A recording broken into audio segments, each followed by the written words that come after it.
옆에 계신 분들과 인사를 나누며 시작하겠습니다. 하나님께서 건강을 지켜주시기를 축복합니다. 하나님께서 건강을 지켜주시기를 축복합니다. 하나님께서 여러분들의 가정을, 여러분들의 가족들의 건강을 지켜주시기를 간절히 축복합니다. 오늘 이 시간에는 돌, 반석이라는 것에 대하여 이야기를 나누려 합니다. 하나님께서 돌을 통하여, 반석을 통하여 어떻게 일하셨는지, 어떤 은혜를 우리에게 허락하시는지 함께 말씀을 통해 알아보도록 하겠습니다. 주라기 월드나 트랜스포머, E.T. 이런 영화를 만든 유명한 유대인 감독인 스티븐 스필버그라는 감독이 있습니다. 그 감독이 만든 많은 영화가 있는데요. 그 중에서 신들러 리스트라는 영화가 있습니다. 이미 아주 유명한 영화여서 많은 분들이 보시거나 알고 계실 것입니다. 잠깐 그 내용을 요약하면 이렇습니다. 1939년도에 독일에 점령당했던 폴란드의 한 도시에서 독일인으로서 그곳에 장사를 하는 사람, 사업가인 아주 냉철한 그런 기회주의자였던 사람, 오스카 신들러라는 사람이 있습니다. 돈을 벌기 위해서 아주 악착같이 일을 하는 사람이었습니다. 수단과 방법을 가리지 않는데 어떻게까지 하냐면 유대인들 수백 명을 데려다가 돈을 10원도 주지 않고 무일푼으로 억지로 일을 하게 만들기도 합니다. 그러다가 그가 나치에 의해서 아주 참혹하게 죽임을 당하는 유대인들의 진실을, 그 잔인한 진실을 보게 됩니다. 그것을 직면하게 되고 그가 변화를 경험합니다. 마침내 강제노동 수용소에 있는 유대인들을 구해내겠다라는 결심을 합니다. 그가 자신이 구해낼 사람들의 목록을 적는데요. 그것이 신들러 리스트가 된 것입니다.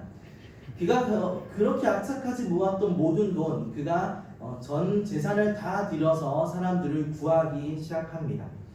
결국에 그 모든 재산을 통하여 1,100여 명의 사람들을 구해냅니다. 그럼에도 불구하고 그 영화의 막바지에 가면 그가 구하지 못했던 사람들 때문에 울부짖는 장면, 안타까워하는 장면이 등장을 하죠. 이게 가장 유명하고도 또 마음에 남는 장면입니다. 이 영화의 결국을 보면, 이 영화의 마지막을 보면 어떻게 되냐면 이 신들러가 죽게 되고 그의 무덤 앞에 사람들이 와서 조문하는 장면으로 그 이야기가 끝을 마무리합니다. 그 장면을 사진으로 준비를 했는데요. 저게 오스카 신들러의 무덤이고 거기에 조문 온 사람들의 모습, 조문 온 사람들이 두고 간 돌들의 모습입니다. 독특한 부분이죠. 왜냐하면 저희 나라만 해도, 우리나라만 해도 사람의 무덤에 가서 꽃을 헌화합니다. 꽃을 드리지 돌을 드리진 않습니다. 그런데 유대인들은 그 죽음의 무덤에 가서 무덤에 돌을 올려놓는다고 합니다. 왜 돌을 올려놓는 것일까요? 왜 그들은 꽃이 아니라 돌을 선택한 것일까요? 우리나라에서 돌은 별로 좋지 않은 의미로 쓰여집니다. 머리가 나쁜 사람을 가리켜서 돌대가리다 라고 말을 하기도 하고, 또 사회에 잘 적응하지 못하고 독특한 행동을 하는 사람을 가리켜 도라이다 라고 표현하기도 합니다. 흔하고 가치 없는 것을 가리켜서 발에 채이는 것이 돌이다, 돌멩이다 이렇게 표현하기도 합니다. 이처럼 흔하고 또 부족한 것을 표현하는 것이 돌이라는 단어입니다. 그러나 유대인에게 돌은 자연 만물 중에서 가장 오랫동안 변하지 않고 지속되는 것으로서 하나님의 변하지 않는, 영원히 변하지 않는 속성과 또 하나님께서는 우리와 영원토록 약속하신 것을 이루신다라는 그런 의미를 가진 영속성이라는 속성을 표현하는 아주 중요한 존재로 돌을 생각하고 있습니다. 그러니까 영화에서 그 무덤 위에 돌을 저렇게 얹어 놓는 것은 비록 육체는 잠이 들지만, 우리 육체는 썩지만 우리가 부활을 말미암아 영원히 살아갈 것을 상징하는 그런 의미로 쓰여진 것입니다. 이스라엘 백성들에게 돌은 이렇게 그냥 흔하고 의미 없는 것이 아니라 변함없는 영원함을 상징하는 것이라는 것이죠. 또한 수천 년 동안 이 돌이 잘 변하지 않는다라는 그런 특성으로 말미암아 고대 근동 지방에서는 신을 만났을 때 여기 신이 나타났다라는 것을 상징하는 기념으로 하나님이 여기에 또는 신이 여기에 임하였다, 만났다라는 그런 장소로 이렇게 돌을 세워주는, 표시하는 도구로 썼습니다. 다시 말하면 기념비와 같은 의미인 것이죠. 성경에는 보면 이러한 의미를, 이러한 의도를 따라 쓰여지는 돌들이 등장합니다. 오늘 본문 말씀인 창세기 28장 10절에서 22절에 보면 야곱에 대한 이야기가 등장하죠. 아버지 이삭으로부터 형 에서가 받아야 할 축복을 갈취하고 그가 죽지 않으려고 도망을 칩니다. 브레셀바에서부터 바단 아람을 향해서 쉬지 않고 달려갑니다. 야곱이 도중에서 베델이라는 장소에서 돌베개를 베고 잠을 청합니다. 그리고 꿈속에서 하늘과 땅 사이에 있는 사닥다리를 통하여 그 환상을 통하여 하나님을 개인적으로 만나게 됩니다. 이전까지 그가 알고 있었던 하나님은 조부 아브라함의 하나님 그리고 아버지 이삭의 하나님이었으나 그는 지금 머리로 알고 있었던 하나님이 아니라 만나서 알게 된 하나님을 경험하는 이야기가 등장하는 것입니다. 13절 말씀이 이렇게 말합니다. 또 본즉 여호와께서 그 위에 서서 이르시되 나는 여호와니 너희 조부 아브라함의 하나님이요 이삭의 하나님이라. 내가 누워 있는 땅을 내가 너와 내 자손에게 주리니. 그가 드디어 하나님을 개인적으로 만나게 되는 것이죠. 16절에 잠에서 깬 야곱이 이렇게 고백합니다. 야곱이 잠이 깨어 이르되 여호와께서 과연 여기 계시거늘 내가 알지 못하였도다. 야곱이 그렇게 하나님을 만나고 나서 잠에서 깨자마자 자기가 배웠던 돌메기를 돌 기둥으로 세우고 기름을 부어 그곳을 하나님의 집 베델이다 라고 불렀습니다. 야곱은 이곳에서 하나님을 만난 것을 기념합니다. 내가 하나님을 만난 것에 대하여 그 기념비를 세우는 것입니다. 하나님을 만났다라고 돌로 표시를 합니다. 다음으로 여호수아와 이스라엘 백성들에게 시선을 돌려보겠습니다. 느보산에서 모세가 죽고 난 후에 새로운 지도자였던 여호수아를 따라 가나안 땅에 입성을 해야 하는 이스라엘 백성들이 그곳에서 아주 큰 그들을 방해하는 것을 만나죠. 바로 요단강이었습니다. 우리 성경의 역사를 통해 알고 있습니다. 이스라엘 백성들이 홍해 바다를 건넜다는 것을 알고 있습니다.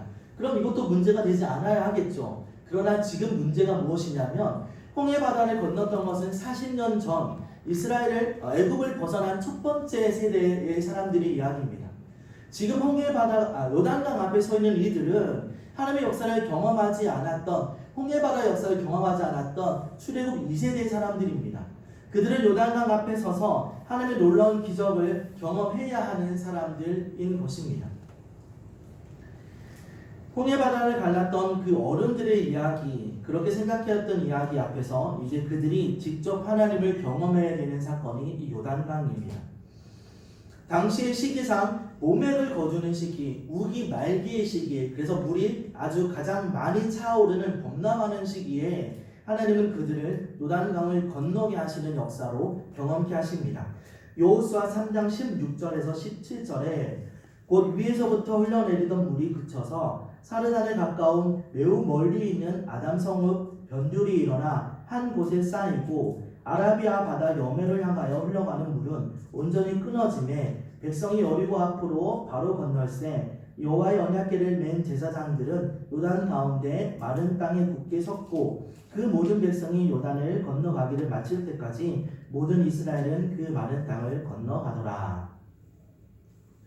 우리가 이 장면을 한번 상상해 볼 필요가 있습니다. 홍해 바다 사건과는 조금 다른 그런 모습을 우리가 알 수 있습니다. 홍해 바다 때는 하나님께서 홍해 바다를 갈라지게 하시고 건너가게 하십니다. 그런데 본문의 말씀을 상상해 보니 그것과는 좀 다른 것 같습니다. 사르단에 가까운 매우 멀리 있는 아단 성읍 변두리 일어나 한 곳에 쌓이고 물이 갈라진 것이 아니라 물이 내려오다가 그것이 이렇게 올라가서 쌓이게 되었다. 물이 이렇게 모양을 만들고 그 안을 지나가게 되었던 것입니다. 조금 다른 모습인 것을 우리가 상상할 수 있습니다. 그렇게 하나님께서는 그들로 하여금 요단강을 마르게 하시고 그곳을 지나가게 하신 장면입니다. 이전 세대에게 홍해를 가르심으로 하나님의 역사를 보여주셨다면 이제 다음 세대에게 요단강을 건너게 하심으로 하나님의 역사를 그들에게 알게 하십니다. 그들이 그곳을 건너고 그 요단강 그 원래 물이 범람했던 그 지역 아래에 있었던 돌들을 하나씩 가져옵니다. 요단강 바닥에 있는 돌들을 지파별로 한 개씩 총 12개를 취해서 길갈에 세웁니다. 원래 물 아래에 있던 돌들을 빼내어서 하나씩 가져와서 12개를 쌓아 그렇게 기념을 하는 것이죠. 조상들의 하나님이 아니라 자신들이 만난 하나님을 그들의 신앙으로 고백하는 그 기념을, 그 증거를 남기는 것입니다. 이후 길갈은 가나안 땅을 정복하는 전초기지로서 역할을 하고 초대 왕인 사울을 세우는 그런 장소로도 사용될 만큼 신성하고 놀라운 일을 감당하는 곳이 됩니다. 이처럼 길갈은 하나님의 역사를 증명하는, 하나님의 일을 기념하는 장소가 됩니다. 시간이 지나서 좀 전에 보았던 베델과 길갈이 다시 한번 부각되는 장면이 등장을 합니다. 여리고에서 회리바람을 타고 올라갔던, 승천했던 엘리야가 승천하기 전에 그것들을 마지막으로 하나님의 역사의 장소들을 지나가는, 그렇게 엘리사를 데리고 그곳 하나하나를 지나가는 장면이 등장을 합니다. 그 중에 야곱의 돌기둥을 세웠던 베델과 요단강을 건넌 이스라엘 백성이 세운 12개의 돌이 있는 길갈이 등장합니다. 그렇게 엘리사를 데리고 지나간 후에, 그 모든 장소를 지난 후에 엘리야가 승천하는 장면을 성경에 말하고 있습니다. 엘리야는 지금 엘리사를 데리고 하나님이 일하셨던 장소들을 답사하며 그에게 믿음을, 하나님의 역사들을 알려주고 신앙을 계승하고 있는 것입니다. 자, 여기 이 돌들을 보아라. 하나님께서 우리에게 이렇게 놀라운 능력으로 역사하셨고 또 이 돌들이 그 증거다라고 엘리야는 엘리사에게 말하고 있는 것입니다. 이렇게 믿음을 계승하는 증거로서도 이 돌들이 사용되고 있습니다. 한 장소만 더 보기를 원합니다. 애굽에서 나온 이스라엘 백성은 하나님의 산인 시내산에 진을 치고 앞으로 하나님의 말씀을 따라 하나님이 친히 다스리시는 그 국가가 되기 위하여 하나님의 법령이된 율법을 받는 장면이 등장합니다. 이 이스라엘 백성들은 하나님 앞에 거룩함을 유지하기 위하여 옷을 빨고 또 여인을 멀리하며 시간을 보냅니다. 3일째 되는 시간에, 3일째 되는 날에 하나님의 능력이 시내산 위에 임하였습니다. 출애굽기 19장 16절, 셋째 날 아침에 우레와 번개와 빽빽한 구름이 산 위에 있고 나팔 소리가 매우 크게 들리니 진 중에 있는 모든 백성이 다 떨더라. 하나님의 역사가 시내산에 임합니다. 하나님은 시내산에서 모세를 만나셨고 이스라엘 백성에게 율법을 주셨습니다. 모세가 40일이라는 시간 동안 하나님을 대면하고 율법을 받았던 시내산, 하나님의 임재가 임했던 시내산은 화강암으로 이루어진 큰 바위산이었습니다. 사진을 준비해봤습니다. 저것이 시내산입니다. 바위죠. 큰 바위산입니다.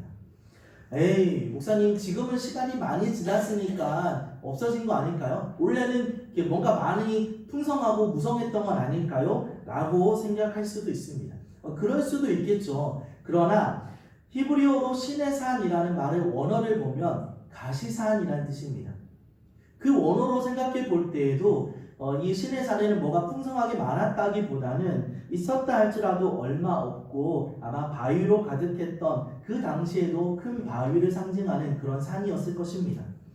하나님께서는 변하지 않을 것 같은 크고 놀라운 이 산 앞에서, 산 위에서 하나님의 계명을 돌에 새겨 이스라엘 백성들에게 주었던 것입니다. 이제 마지막으로 한 가지만 더 생각해 보려 합니다.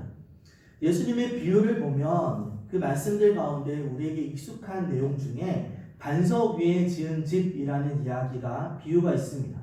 마태복음 7장 24절에서 27절에 그러므로 누구든지 나의 이 말을 듣고 행하는 자는 그 집을 반석 위에 지은 지혜로운 사람과 같으니 비가 내리고 창수가 나고 바람이 불어 그 집에 부딪히되 무너지지 아니하나니 이는 주추를 반석 위에 놓은 까닭이요 나의 이 말을 듣고 행하지 아니하는 자는 그 집을 모래 위에 지은 어리석은 사람 같으리니 비가 내리고 창수가 나고 바람이 불어 그 집에 부딪히매 무너져 그 무너짐이 심하니라. 사실 자주 인용되고 우리가 알고 있는 이 본문 속 비유는 이스라엘 백성들의 땅, 그 지형을 이해하지 못하면 그 의미를 온전히 알 수가 없습니다.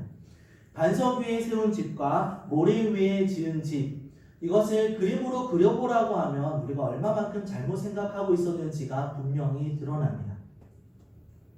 흔히 반석 위에 세운 집, 모래 위에 지은 집을 그려보라고 하면 이렇게 그립니다. 바닷가 주변에, 바닷가에서 그리 멀지 않은 모래 위에 집을 짓거나 또 아주 크고 이렇게 단단한 반석 위에 집을 지어서 비가 많이 오고 물이 범람하면 이 집이 쓸려서 떠내려가거나 홍수에 같이 떠내려가는 그런 장면으로 우리가 많이 생각하고 또 그림을 그립니다.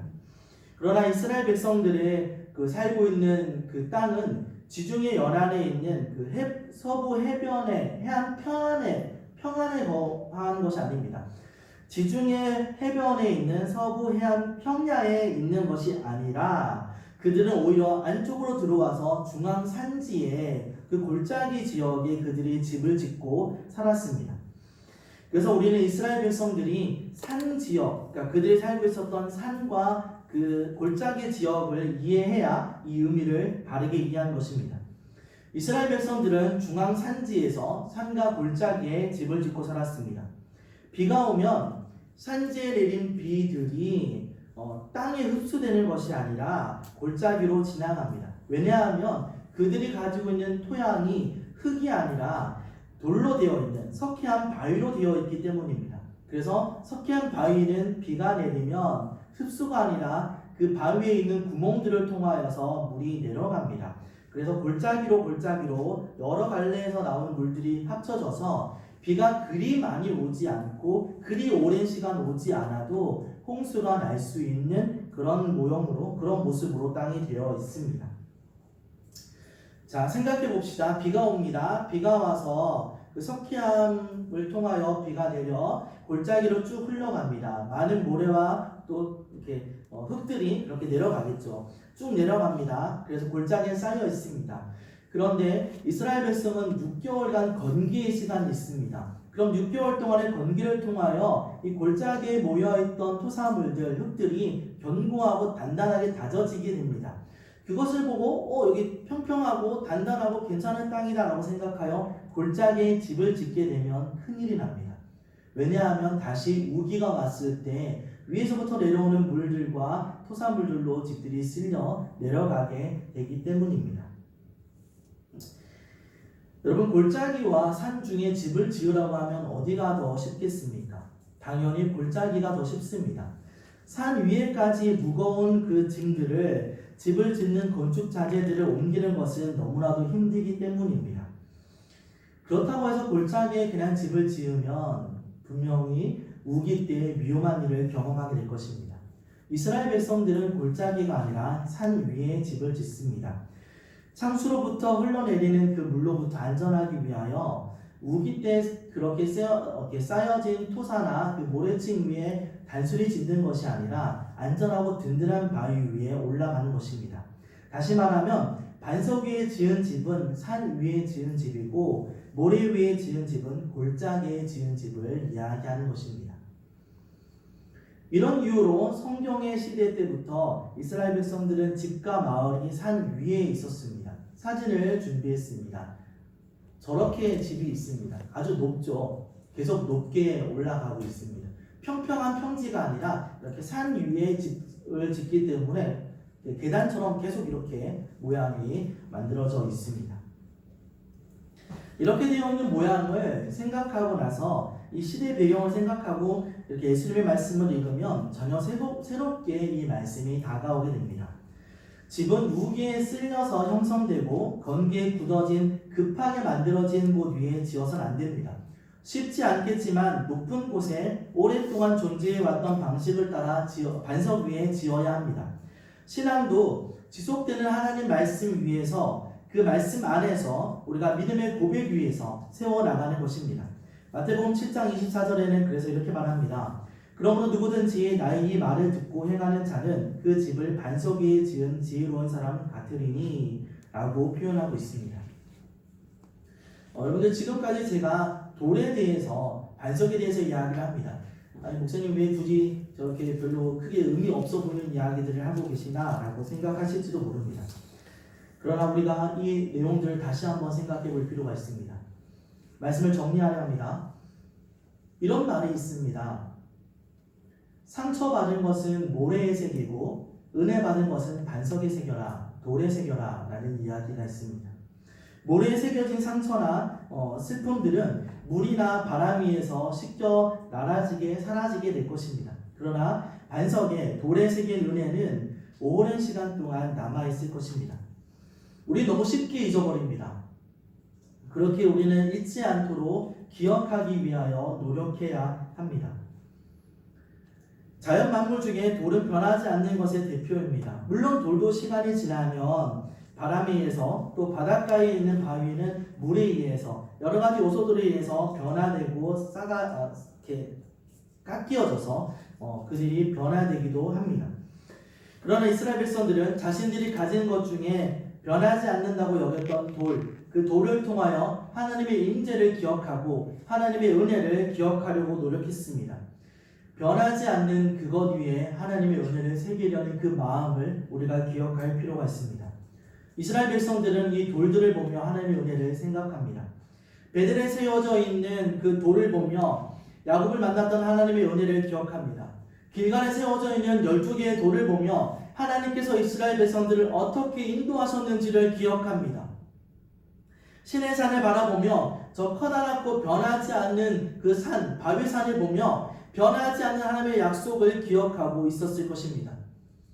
반석 위에 세워져 있는 자신들의 집을 생각하며 하나님의 말씀 위에 그들이 서기를 결단하였을 것입니다. 이처럼 우리도 우리의 마음의 반석 위에 하나님 말씀을 새기고 하나님의 은혜를 새기며 그 위에 우리가 살아가야 할 것입니다. 하나님의 역사를 간직하는 삶을 살아야 하는 것입니다. 현재를 살아가는 우리는 하나님의 은혜를 반드시 마음에 새겨야 되는 그런 위험한 시기 가운데 있습니다. 하나님이 하신 일들을 우리 마음의 반석에 새겨야 합니다. 새긴다고 제가 표현을 합니다. 새긴다는 것은 이례적인 것이 아닙니다. 그냥 한번 끄적이는 것이 새기는 것은 아닐 겁니다. 기억되기 위하여, 각인되기 위하여 반복하는 것입니다. 그리고 그 쓰여지는 것이 더 단단하면 단단할수록 많이 그 일을 반복하여야 할 것입니다. 이처럼 우리는 우리 마음의 반석에 이 단단한 마음 속에 하나님 말씀을 새기기 위하여 노력해야 합니다. 하나님 말씀을 각인하기 위하여 애써야 합니다. 그리고 이렇게 새겨진 하나님 말씀이 위기의 시간을 우리로 극복하게 하는 것입니다.